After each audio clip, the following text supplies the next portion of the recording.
ড্যাব কেন্দ্রীয় কমিটির সহসভাপতি ডাক্তার তৌহিদ, বাংলাদেশ জাতীয়তাবাদী যুব দলের সদ্য সাবেক সহস্বাস্থ্য বিষয়ক সম্পাদক আরও উপস্থিত হয়েছেন শহীদ সোহরাওয়ার্দী মেডিকেল কলেজ ছাত্র দলের সাধারণ সম্পাদক ডাক্তার ইমরান হোসেন সহ আরও নেতৃবৃন্দ। আমরা পর্যায়ক্রমে তাদের নাম বলবো।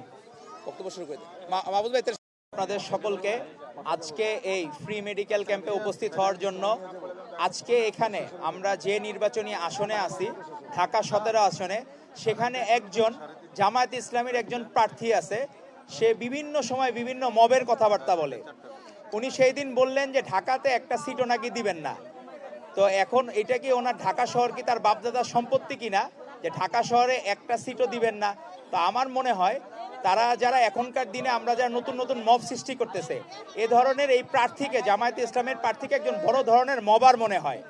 এবং উনি নিজে তার বক্তব্যে যেভাবে দাম্ভিকতা প্রকাশ করেন, বিএমডিসি থেকে কিন্তু তাকে শোকজ করা হয়েছিল যে ডিগ্রি রিকগনিশন বাংলাদেশে নাই, উনি সেই ডিগ্রি ব্যবহার করতে পারবেন না। তারপরে উনি সেই ডিগ্রির জন্য বরঞ্চ আরো হায়ার করে ভাড়া করে লোক নিয়ে আসলেন সেটাকে জাস্টিফাই করার জন্য যে উনি সঠিক।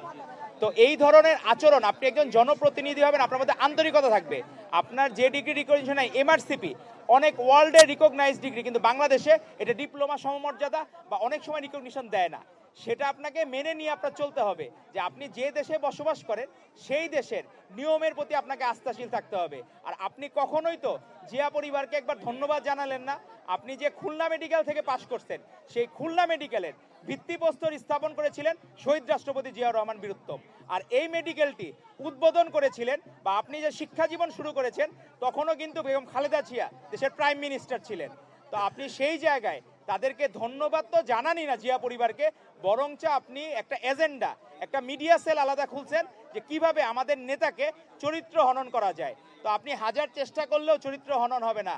গতকাল চিটাগাং থেকে শুরু করে নারায়ণগঞ্জ পর্যন্ত যে গণজোয়ার নেমেছে, তো আপনার এই গণজোয়ারে আপনার মনে হয় আতে ঘা লাগছে বা আপনি ভয় পেয়ে গেছেন। ঢাকায় আপনি সিট দিবেন না, আর আপনার সারা বাংলাদেশের সব সিট চলে গেছে তারেক রহমানের কাছে।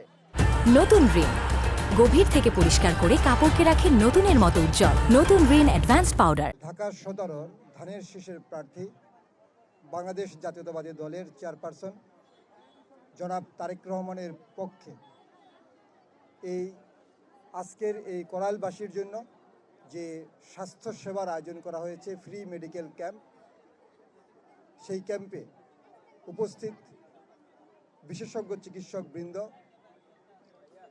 যারা এখানে উপস্থিত হয়েছেন, তাদের সকলের পক্ষ থেকে এবং বাংলাদেশ জাতীয়তাবাদী দলের পক্ষ থেকে আমি সকলকে ধন্যবাদ জানাচ্ছি।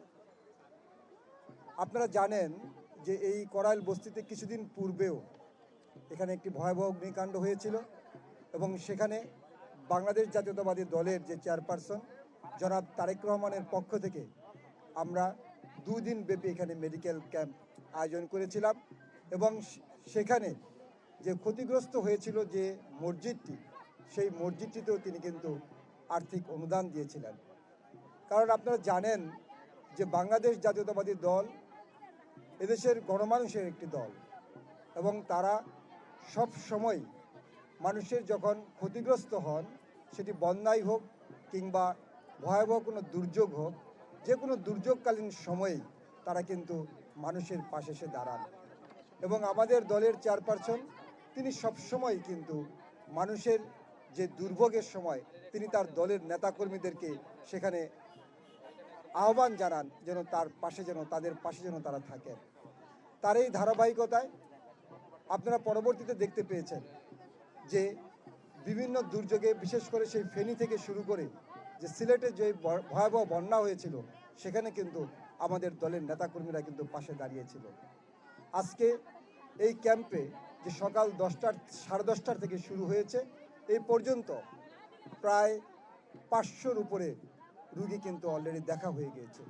তো সেখানে বিশেষ করে যারা বয়স্ক এবং বাচ্চারা যারা আসছেন, তাদেরকে যে চিকিৎসা দেওয়া হচ্ছে এবং তাদের যে চিকিৎসা সেবা প্রদান করা হচ্ছে, সেখানে তারা অত্যন্তই করাইলবাসীর সাথে আমি নিজে কথা বলেছি এবং তারা অত্যন্ত খুশি যে এই ধরনের ক্যাম্প যদি আয়োজন করা হয় মাঝে মাঝে, তাদের জন্য বেশ উপকার হয়। আসলে যে আগামী 12ই ফেব্রুয়ারি যে নির্বাচন, সেই নির্বাচন উপলক্ষে কিছু কথা না বললেই নয়।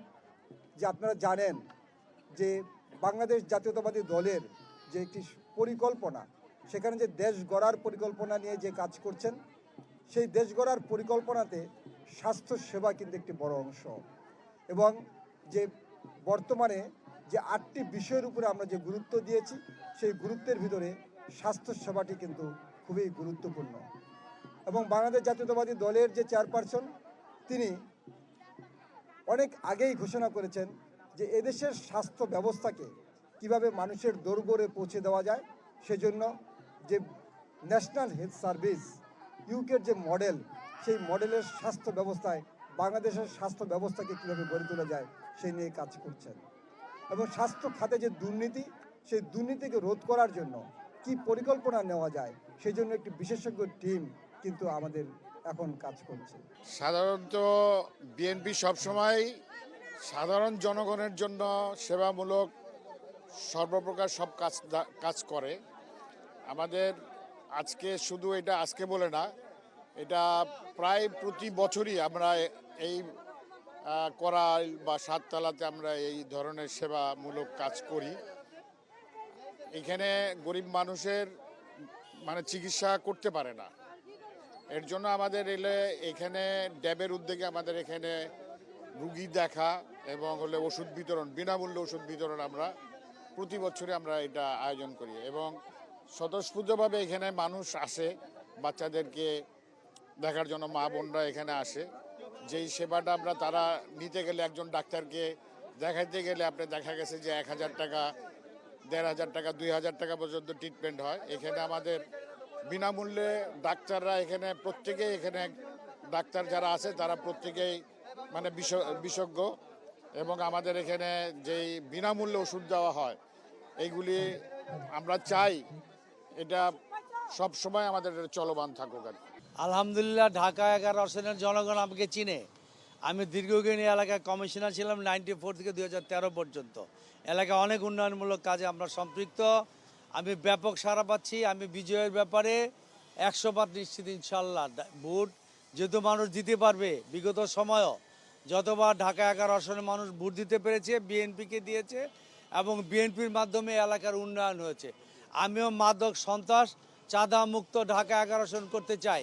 কমিউনিটি বেস, আমি সিসিটিভি ক্যামেরা লাগাবো, নাইট গার্ড রাখবো এবং গেট লাগাবো। ওটার মাধ্যমে আমি চিহ্নিত করব ওই এলাকায় কে মাদক বেচে, সন্ত্রাস করে, ইফটিজিং করে, এভিডেন্স সহ প্রশাসন লোককে দিয়ে আমরা এটা নিয়ন্ত্রণ করবো। মানুষ এই কথার উপর আস্থা রেখেছে বলে আমি মনে করি। লিভিং প্লেইং ফিল্ড কতটুকু আছে বলে লিভিং প্লেইং ফিল্ডের ব্যাপারে আমরা বলবো, ইলেকশন ইঞ্জিনিয়ারিংয়ের একটা প্রচেষ্টা আওয়াজ শোনা যাচ্ছে, হ্যাঁ, যে এরকম একটা হবে, কারো কারো চয়েস আছে অমুক ক্যান্ডিডেট। এই ব্যাপারে আমরা সচেতন আছি। প্রতি স্বৈরাচারের দূষণও প্রশাসনের বিভিন্ন জায়গায় আছে। এই ব্যাপারে জনগণকে সাথে নিয়ে অবশ্যই আমরা এটা প্রতিরোধ করব।